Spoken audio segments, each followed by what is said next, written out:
Good evening to all of you. कैसे हैं आप सभी? जल्दी से कमेंट करके बताइए आप सभी कैसे हैं, आपकी प्रिपरेशन कैसी चल रही है। कल हमने एक्टिव पैसिव के क्वेश्चंस करे थे। एक्टिव पैसिव में हम ऑलरेडी टेंसेस कर चुके हैं, ट्रिक देखी थी कि कैसे टेंसेस करने हैं, उसके क्वेश्चंस कर चुके हैं। फिर इंटेरोगेटिव वाला कंसेप्ट देखा था, फिर उसके क्वेश्चंस भी हम कर चुके हैं। आज हम देखने जा रहे हैं इंपेरेटिव सेंटेंसेस। तो एक बार जल्दी से सभी फ्रेंड्स मिलकर क्लास को शेयर करेंगे, ज्यादा से ज्यादा शेयर करिए और फिर हम आज का सेशन स्टार्ट करेंगे। सभी फ्रेंड्स जुड़ जाएंगे, शेयर करेंगे और तभी हम आज का सेशन स्टार्ट करेंगे। उससे पहले मैं स्टार्ट नहीं करूंगी। जल्दी से शेयर करो और सभी को बुला के लाओ यहाँ पर। ये जो क्लास आपकी है सभी एग्जाम्स के लिए इंपॉर्टेंट है, स्पेशली एसएससी। आपका CHSL आ रहा है, CGL, MTS, ये सारे एग्जाम्स के लिए इंपॉर्टेंट है। तो चलिए आज हम देख रहे हैं इंपेरेटिव सेंटेंसेस की पैसिव वॉइस। जब हम इंपेरेटिव सेंटेंसेस की पैसिव वॉइस देख रहे हैं तो हमें ये चीज पहले पता होनी चाहिए कि इंपेरेटिव सेंटेंसेस होते क्या हैं। पहले हमें ये पता होना चाहिए इंपेरेटिव सेंटेंसेस होते क्या हैं क्या, ये देखते हैं। कोई भी ऐसा सेंटेंस जिसमें आपको या तो ऑर्डर दिख रहा है कि कोई किसी को ऑर्डर दे रहा है, आपको दिख रहा है किसी को एडवाइस दी जा रही है कुछ करने की, रिक्वेस्ट की जा रही है। मैंने बोला शट द डोर, क्या है ये? ऑर्डर है, शट द डोर। मैंने बोला यू शुड डू दिस, तो मैंने बोला you should attend this class, कि तुम्हें ये क्लास जो है अटेंड करनी चाहिए। ये हुई आपकी एडवाइस।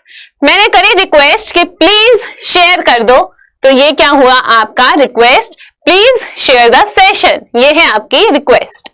अब इन सेंटेंसेस की जो पैसिव वॉइस है वो आपके नॉर्मल सेंटेंसेस से थोड़ी अलग रहती है, क्योंकि उसमें कुछ वर्ड्स हमें अपने आप से जोड़ने पड़ते हैं।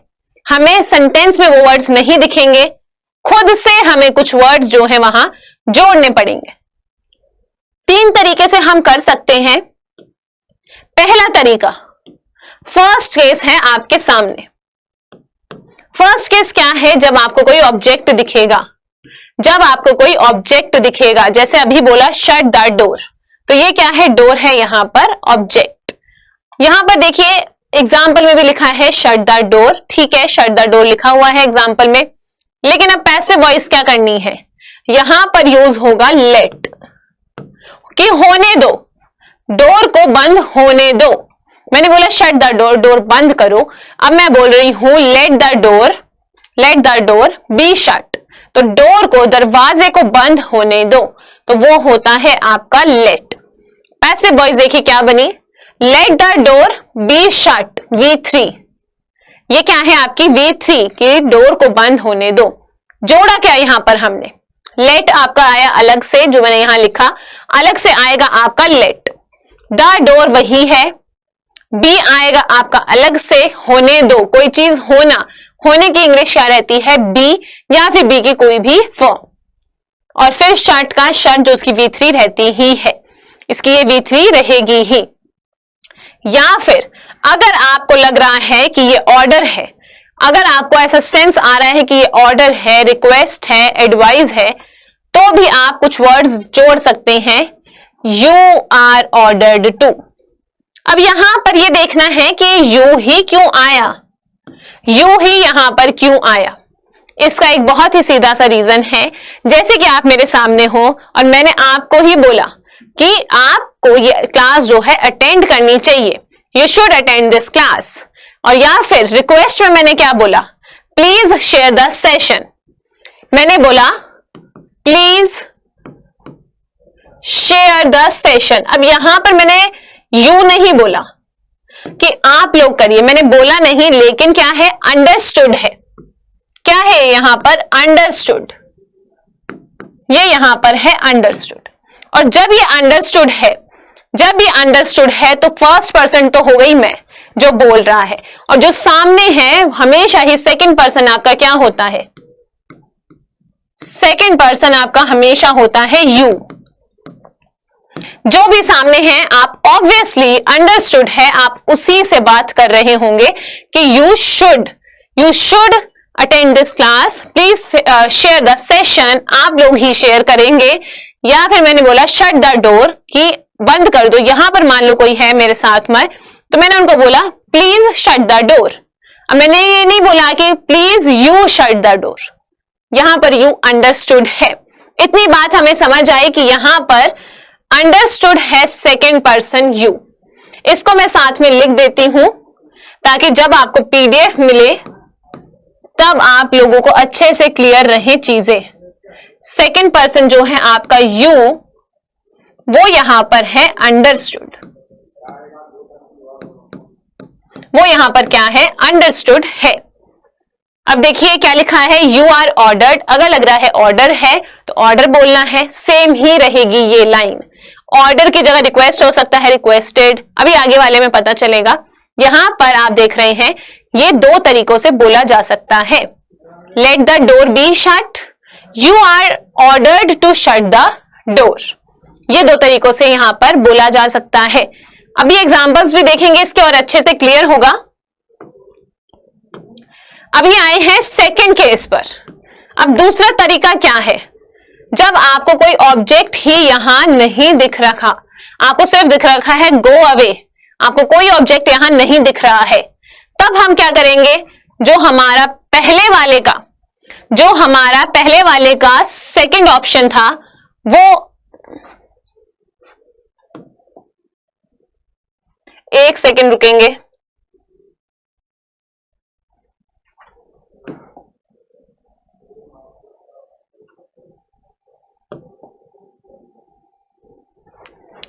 एक सेकंड रुकेंगे।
कोई बात नहीं, बड़े बड़े देशों में छोटी छोटी बातें होती रहती हैं। कंटिन्यू करेंगे वहीं से ही कंटिन्यू कर रहे हैं। क्या देखा हमने कि अब जब आपके सामने ऑब्जेक्ट नहीं है, तब हम देख रहे हैं कैसे करना है।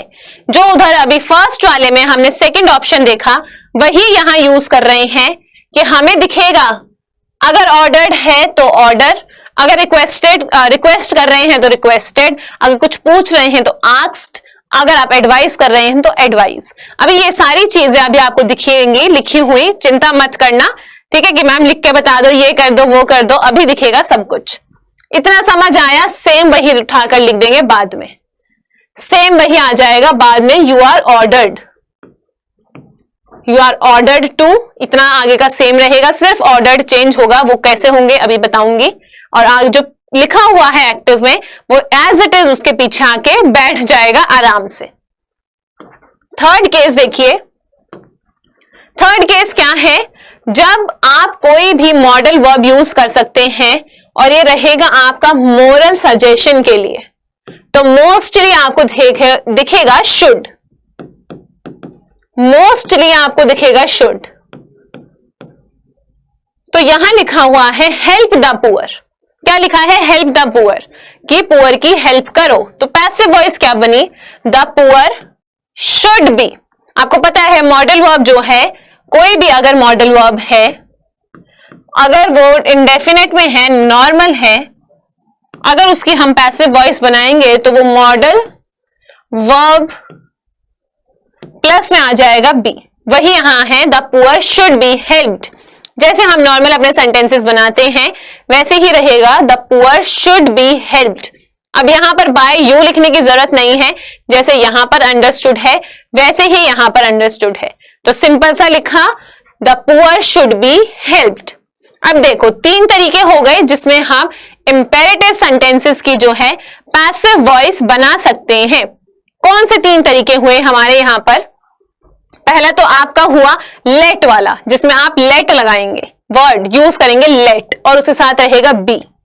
सेकेंड हुआ आपका जिसमें you are ordered to, you are requested to, ऐसी चीजें।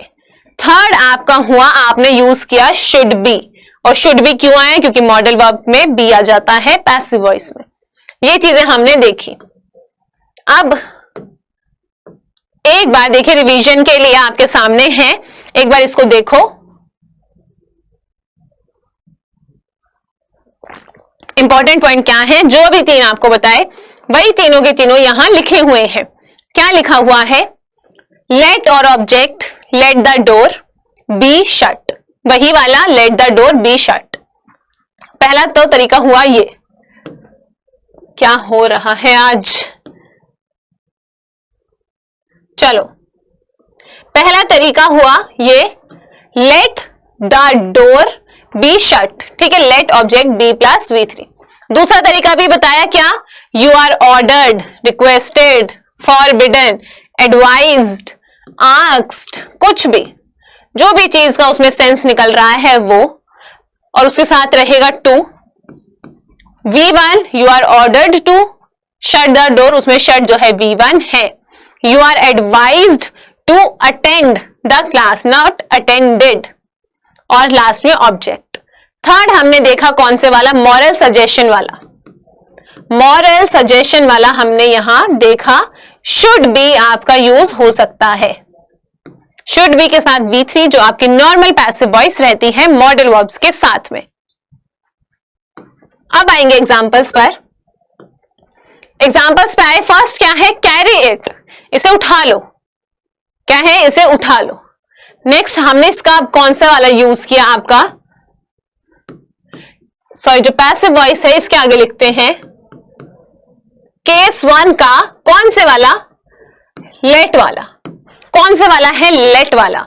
सबसे पहली बात तो ये आपको पहचान में आनी चाहिए इंपेरेटिव सेंटेंसेस, कि उसमें आपको दिखेंगे एक तो बहुत ही कम वर्ड्स दिखेंगे, ठीक है, और अगर ज्यादा भी दिख रहे हैं तो वो आपको नॉर्मल टेंस नहीं लगेगा, उसमें आप यूज नहीं कर पाओगे नॉर्मल टेंस की चीजों को।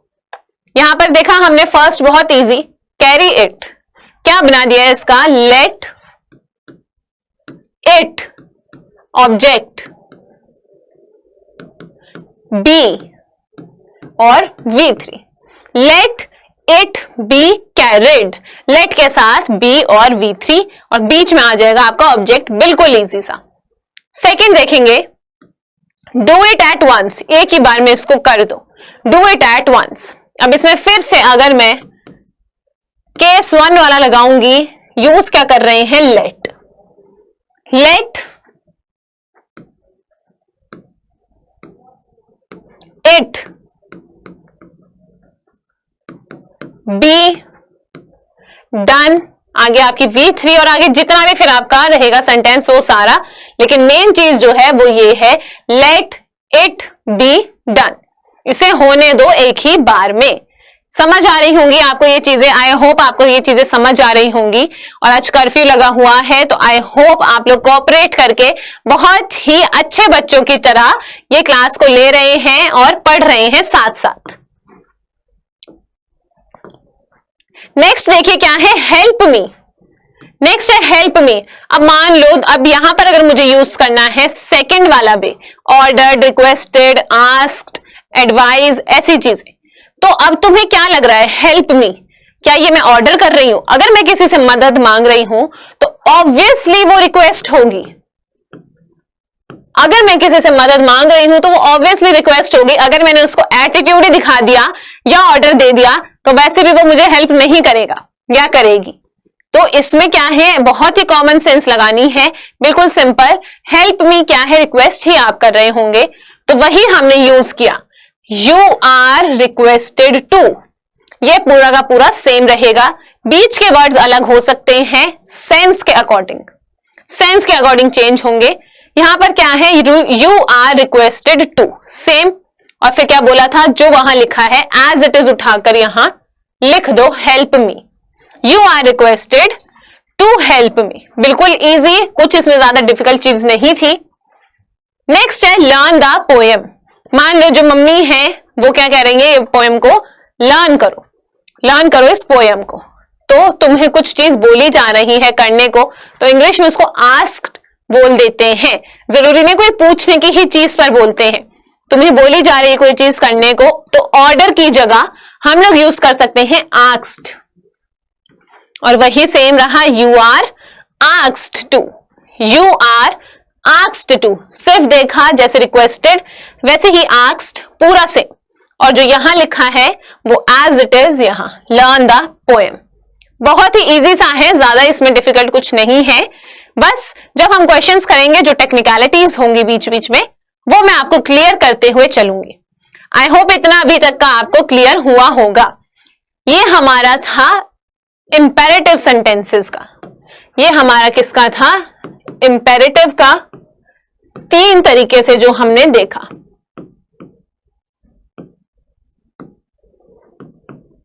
तीन तरीकों से हमने देखा बन सकती है। सबसे पहला है लेट, दूसरे वाला है वर्ड्स वाला यू आर, फिर कोई भी वर्ड आ सकता है, और थर्ड है आपका शुड वाला। ये 3 तरीकों से आपकी बनेंगी। लेट के साथ है तो V3 आएगी, अगर आपका यू आर वाला है तो सब कुछ सेम, और पीछे वाला एज इट इज रहेगा, क्योंकि ऑलरेडी यहां पर हमने V3 कर दी है। रिक्वेस्टेड ऑलरेडी कर दिया है, आस्क्ड ऑलरेडी कर दिया है, इसलिए पीछे वाले में V3 यूज नहीं करनी है, लेकिन लेट के साथ यूज करनी पड़ेगी। ये मैंने अभी आपको तीनों के तीनों फॉर्मूलेज लिखकर दिखा दिए हैं। नेक्स्ट अब हम देखते हैं इन्फिनेटिव। अब हम इन्फिनेटिव का जब देख रहे हैं तो पहली बात वही आ गई फिर से कि इन्फिनेटिव है क्या। ये तो पहले पता हो कि इन्फिनेटिव है क्या। ये आपका एडवांस ग्रामर का है, एडवांस वाला है, जो मैंने आपको बोला था बेसिक टू एडवांस हम इधर चलते हैं, तो वही वाला है ये बेसिक टू एडवांस में।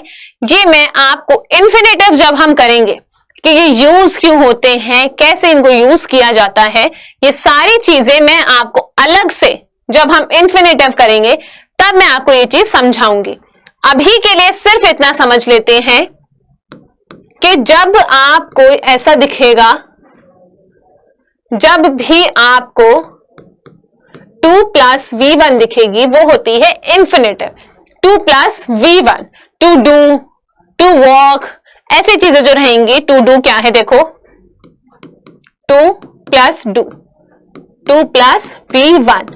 अब यहां पर फिर से वही बात, 2 डज नहीं हो सकता, क्योंकि जो डज है वो क्या है, V5। आपको हैव और हैज में भी ये चीज बताई थी, जो हैज है वो V1 नहीं है। यहां पर भी जो डज है वो V1 नहीं है। अगर किसी को इसमें दिक्कत है तो मैं आपको बता देती हूं, एक बार ये देख लेते हैं हम फटाफट से। जैसे जो आपकी V1 है वो है डू, ठीक है, जो हम यूज करते हैं V1। V2 आपको पता है पास्ट वाली डिड, अभी मैं इसके नाम नहीं लिख रही, पास्ट पार्टिसिपल, प्रेजेंट पार्टिसिपल, कुछ भी। V3 हुई डन, ये भी आपको पता है। जो V4 होती है वो है V1 प्लस में ING। V4 क्या है, V1 प्लस में ING, तो क्या हुआ, डूइंग। और V5 क्या है, V1 प्लस S या ES।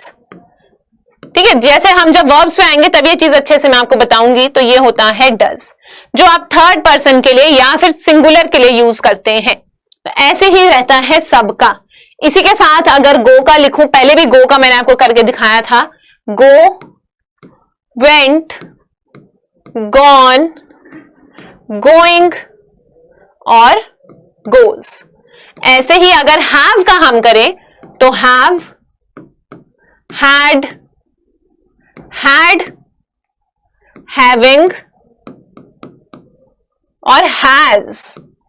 ठीक है, तो इसलिए हैज और डज आपको V1 वहां पर इंफिनिटिव में नहीं दिखेगी। चलिए अब वापस आ गए हैं यहां पर अपने मेन मुद्दे पर, इंफिनिटिव की पैसिव वॉइस कैसे करनी है। सिंपल, आपको दिखेगा 2 + V1। आपको क्या दिखेगा? 2 + V1।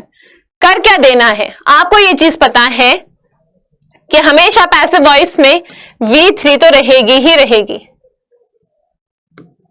V3 हमेशा पैसिव वॉइस में रहेगी ही रहेगी, ये चीज हमें पता है। तो वो हमें मतलब पढ़ने की भी जरूरत नहीं है। करना क्या है? 2 के साथ सिर्फ और सिर्फ B लगा देना है। 2 के साथ सिर्फ और सिर्फ B लगा देना है। सिर्फ और सिर्फ B लगा देंगे तो वो क्या हो जाएगा? आपका पैसिव वॉइस हो जाएगा इंफिनिटिव का। किसका पैसिव वॉइस हो जाएगा? इंफिनिटिव का। जैसे कि यहां देखो, she is to do this, वह ये करने वाली है। मतलब अब देखो, हिंदी ट्रांसलेशंस पर नहीं जाएंगे क्योंकि एक्टिव पैसिव कर रहे हैं।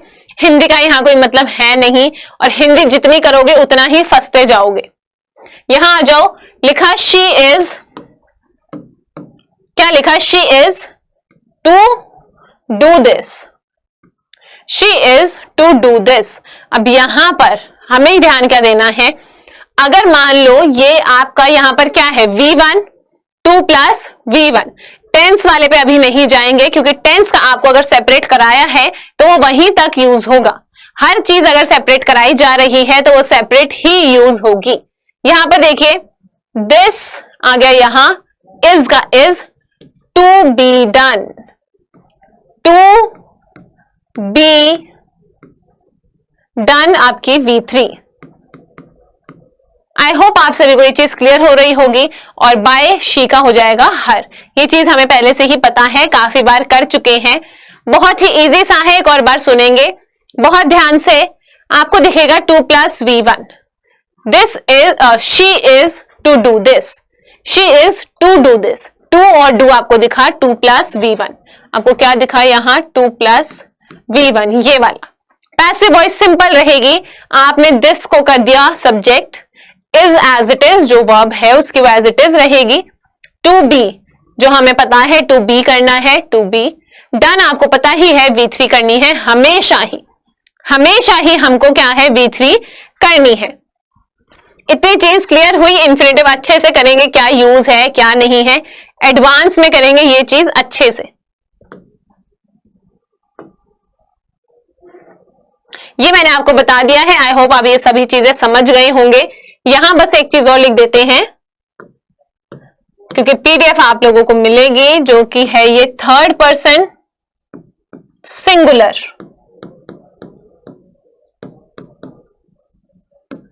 ठीक है भाई, ये चीजों का आप लोग ध्यान रखेंगे। आइए अब और एग्जांपल इसके देखेंगे आपके इंफिनिटिव वाले के। क्या लिखा हुआ है? They believe him to be dangerous, they believe him to be dangerous. अब यहां पर ध्यान क्या देना है? टू बी डेंजरस आपका 2B लिखा हुआ है, 2 + V1 ऑलरेडी यहां पर है। अब फिर से वही बात, यहां पर हिम आपने देखा, उसको बिलीव किया, उसको माना जाता है कि वह डेंजरस है। अब इसकी पैसिव वॉइस हम किस तरीके से बनाएंगे? थोड़ी कॉमन सेंस हमें यहां लगानी पड़ेगी कि ही इज बिलीव्ड, वह माना गया है बहुत ही ज्यादा डेंजरस, वह माना गया है। किसके द्वारा? जरूरी नहीं है हम लिखे बाय देम, जरूरी नहीं है लिखना है बाय देम। यहां पर आपको दिखा 2 + V1 टू बी डेंजरस कि वो है। अब देखिए, ही इज बिलीव्ड, बिलीव का आ गया आपका, बिलीव का आपका आ गया यहां पर V3 टू बी डेंजरस। अब डेंजरस को हमने यहां चेंज क्यों नहीं किया? क्योंकि वो उसकी एक एडजेक्टिव है कि वो डेंजरस है।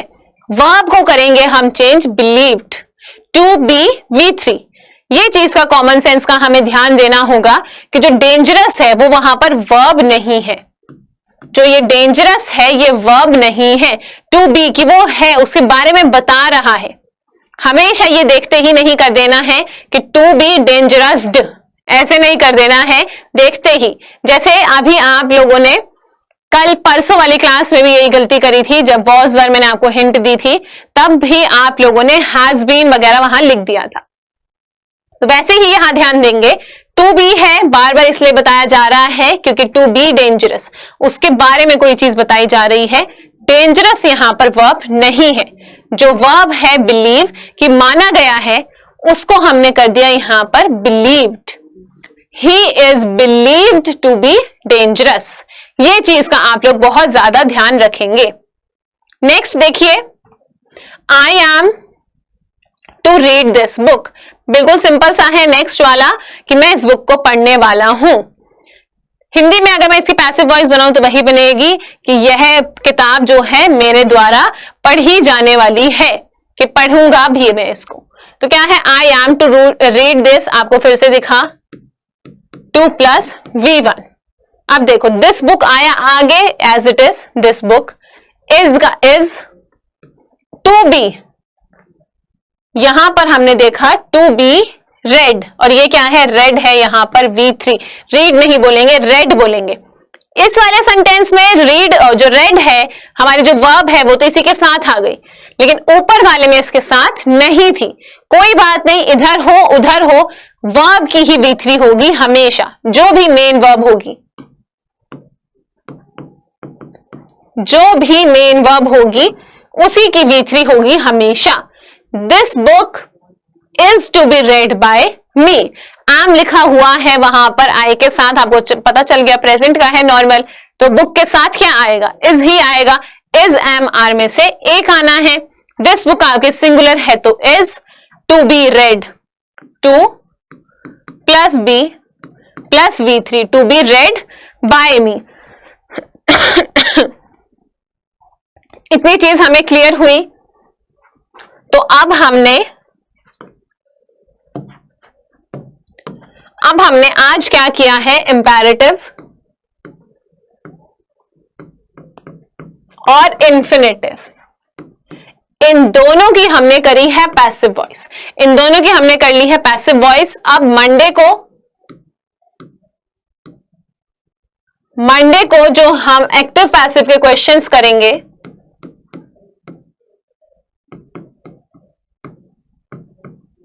उसमें कौन कौन से क्वेश्चंस रहेंगे, टेंस के,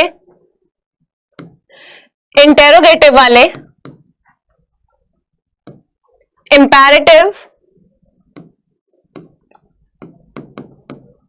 और इन्फिनेटिव, इन सभी के क्वेश्चंस रहेंगे। तो सभी स्टूडेंट्स रिवाइज करके आएंगे अच्छे से। इन सभी के क्वेश्चंस आपको देखने को मिलेंगे, सभी स्टूडेंट्स अच्छे से रिवाइज करके इसको आएंगे। अब बस हमारा यहां जो रह गया है, क्वेश्चंस करने के बाद मंडे को क्वेश्चंस करेंगे, ट्यूसडे को स्पेशल वर्ब्स और एडजेक्टिव वाला, बस ये रह गया है, ये करेंगे हम ट्यूसडे को। फिर हमारा एक्टिव पैसिव ऑल डन हो जाएगा, बिल्कुल खत्म हो जाएगा। अब इसी के साथ साथ आज आपको एक बजे क्लास मिली होगी। पहले तो स्केड्यूल वही है, 5:30 बजे वोकैब की क्लास, 1 बजे स्पोकन की हुई है, जिसमें मोस्ट इंपॉर्टेंट फ्रेजेस हैं, आपके मोस्ट इंपॉर्टेंट फ्रेजेस हैं उसमें, जो आप जाके देख सकते हैं। 15-20 मिनट की वीडियो है, ज्यादा नहीं है, उसको जाके देखो, अच्छे से इंग्लिश बोलना सीखो। 3 बजे होती है यूपी टेट वाली, और 4 बजे आपकी ये जो चली है ये तो है ही एसएससी वाली। मेरे साथ अगर आपको जुड़ना है तो आप यहां जुड़ सकते हैं, इंग्लिश मेड इजी विद निधि पर, यहां आप मेरे साथ जुड़ सकते हैं। आज के लिए इतना ही। अगर आपको क्लास अच्छी लगी हो तो प्लीज लाइक करके जाना, शेयर ज्यादा से ज्यादा करना, कमेंट जरूर करना क्लास कैसी लगी। जुगाड़ तुम्हारे लिए थोड़ा किया गया कि तुम्हारा टाइम वेस्ट ना हो, क्योंकि कर्फ्यू लगा हुआ है, थोड़ी दिक्कत होती, तुम्हारे लिए जुगाड़ किया गया है। तो आई होप तुम सभी ने कोऑपरेट करके पढ़ा होगा। तो अभी आज के लिए इतना ही। मंडे को मैं आपसे मिलूंगी क्वेश्चंस के साथ। Thank you so much. For your cooperation and like करके जाना, शेयर करना, कमेंट करना और सब्सक्राइब करना। Thank you so much.